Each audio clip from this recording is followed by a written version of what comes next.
ये जो इंडी की डूबती नैया है, इसमें इंडी ने खुद छेद कर दिया। अब छेद के बाद क्या हुआ है, पूरा का पूरा पानी उस नैया में आता जा रहा है और एक एक करके नैया डूबती चली जा रही है।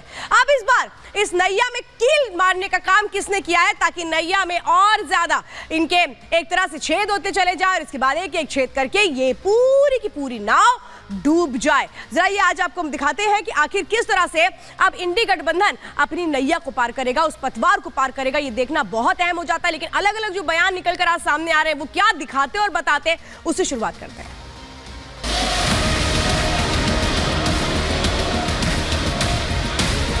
मैं भी इस बार पूरी तैयारी के साथ आया हूं। किसानों की लड़ाई और उत्तर प्रदेश की खुशहाली की तरफ जो संघर्ष चल रहा है, उस लड़ाई को वो कमजोर नहीं होने देंगे। यानी राज्य की चिंता नहीं है, वोट की चिंता है। हमारी सरकार का तीसरा टर्म दूर नहीं है। कुछ लोग इसे मोदी 3.0 कहते हैं।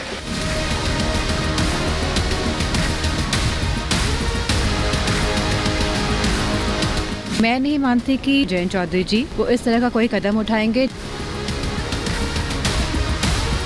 ईवीएम में आप चाचा को ही भूल गए। उन्होंने जो 400 सीट एनडीए के लिए आशीर्वाद दिया है, आपके आशीर्वाद मेरे सर आंखों पर। जब चाचा ही आप पे आशीर्वाद नहीं बरसा रहे हैं तो औरों का आशीर्वाद क्या मिल पाएगा।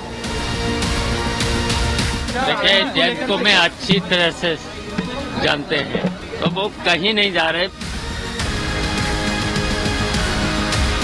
पश्चिम बंगाल से चैलेंज आई है कि कांग्रेस 40 पार नहीं कर पाएगी। मैं प्रार्थना करता हूं कि आप 40 बचा पाए। अपने युवराज को एक स्टार्टअप बना करके दिया है। अभी वो नॉन स्टार्टर है, न तो वो लिफ्ट हो रहा है न वो लॉन्च हो रहा है। अपनी नीति की कोई गारंटी नहीं है, वो मोदी की गारंटी पर सवाल उठा रहे हैं।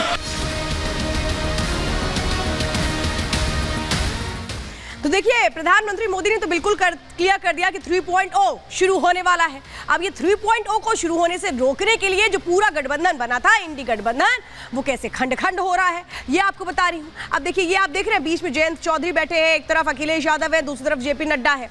जो ये जयंत चौधरी है, देख किसकी तरफ रहे हैं, जेपी नड्डा की तरफ, क्योंकि ये जयंत चौधरी बहुत ज्यादा ऊब चुके हैं अखिलेश यादव से। अखिलेश यादव के साथ इन्होंने मिलकर के गठबंधन के तहत लोकसभा चुनाव लड़ने की बात कही थी। इनका जो गठबंधन है वो तो 3 साल पहले ही हो चुका था, लेकिन गठबंधन की जो राहें हैं वो अलग हो चुकी। कह रहे भाई जितनी सीटें दे रहे हो ना, इतने में हमारा माजरा बनता नजर नहीं आ रहा, इसीलिए मुंह घुमा लिया और किसकी तरफ कर लिया, बीजेपी की तरफ। लेकिन बीजेपी की तरफ जो इन्होंने किया, अपना एक तरीके से रुख बदला। उसके बाद कैसे जो इंडी गठबंधन के तमाम ये घटक दल है, खासतौर पर तो इनके जो प्रिय साथी थे वो सपा अध्यक्ष, वो किस तरह से अब इन पर उंगली उठा रहे हैं। जयंत चौधरी बहुत सुलझे हुए हैं, वो ये कह रहे हैं, यानी अभी भी गुंजाइश है, अभी भी तलखंदाजी नहीं है। पढ़े लिखे राजनीति को समझने वाले इंसान हैं, वो किसानों की लड़ाई को कमजोर होने नहीं देंगे। यानी कोई कह रहे हैं कि नहीं ऐसा नहीं है, बीजेपी में जाने वाले नहीं है। अब एक कदम उनकी पत्नी बढ़कर के आती है, डिंपल यादव, वो क्या कहती हैं, मुझे नहीं लगता कि जयंत चौधरी बीजेपी के साथ जाएंगे। अब इनके लगने न लगने से क्या फर्क पड़ता है जयंत चौधरी को। बीजेपी सरकार किसानों के खिलाफ काम कर रही है, वो ये बताने की कोशिश कर रहे हैं कि जयंत चौधरी आप गलत कर रहे हैं, क्योंकि आप तो किसानों के हितैषी, अगर आप जाते हैं तो ये गलत कर रहे हैं। बजट में किसी भी प्रकार की एमएसपी का जिक्र नहीं है,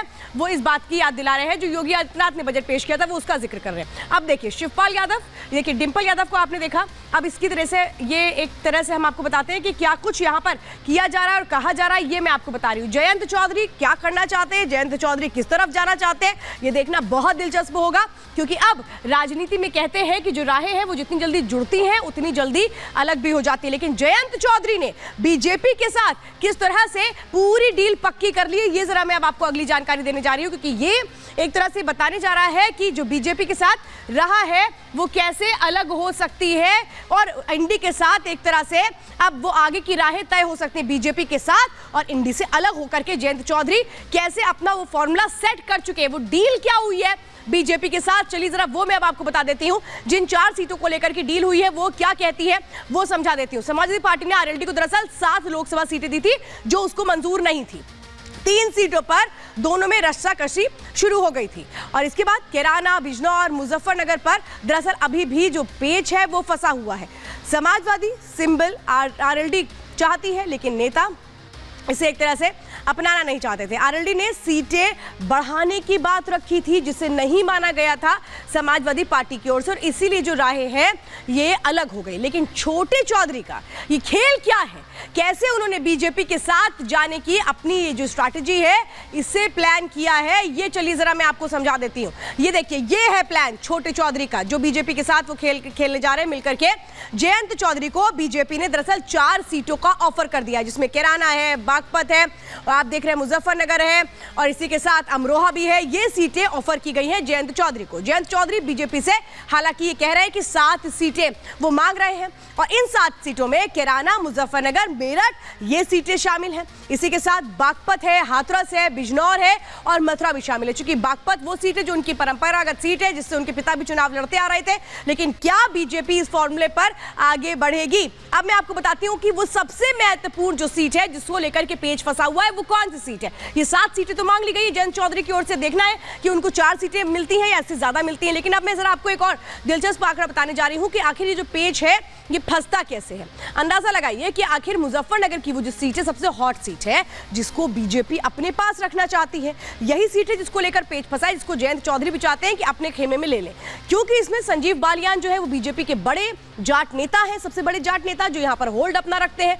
संजीव बालियान को हटाने की कोई भी प्लानिंग बीजेपी की नहीं है, क्योंकि अगर संजीव बालियान को हटाते हैं तब ये सीट आरएलडी खेमे में जाएगी, लेकिन ऐसा होने वाला नहीं है। बीजेपी इसी के साथ मथुरा की सीट भी अपने साथ रखना चाहती है, लेकिन उस सीट पर भी दावेदारी किसने ठोकी है? आरएलडी ने।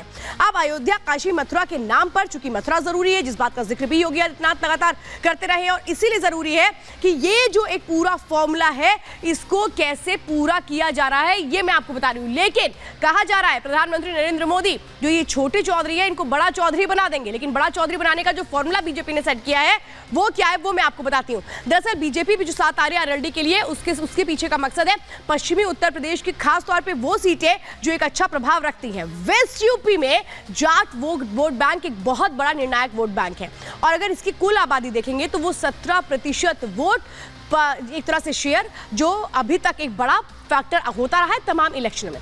लोकसभा में अगर खासतौर पे देखेंगे तो 18 ऐसी जाट सीटें हैं पश्चिमी उत्तर प्रदेश की जो सीधे सीधे असर डालती है, और इसी को साधने की कोशिश है। अब मैं आपको बताती हूँ, आप सोच रहे होंगे कि भाई आरएलडी जो 2019 में भी कोई अच्छा प्रदर्शन नहीं कर पाई, आरएलडी की जो सीटें हैं वो घटी थी, यहाँ तक कि अजीत चौधरी जो थे वो अपनी सीट को नहीं बचा पाए थे बागपत की, तो फिर इस बार बीजेपी उनके साथ क्यों आ रही है? जरा ये भी मैं अब आपको समझा देती हूँ कि बीजेपी को आरएलडी क्यों पसंद आ रही है। जयंत चौधरी दरअसल जाट समुदाय के एक अच्छे नेता हैं, और अगर वो कहते हैं कि किसके पक्ष में वोट करना है तो उसके पक्ष में वोटिंग होती है, ऐसा माना जाता है।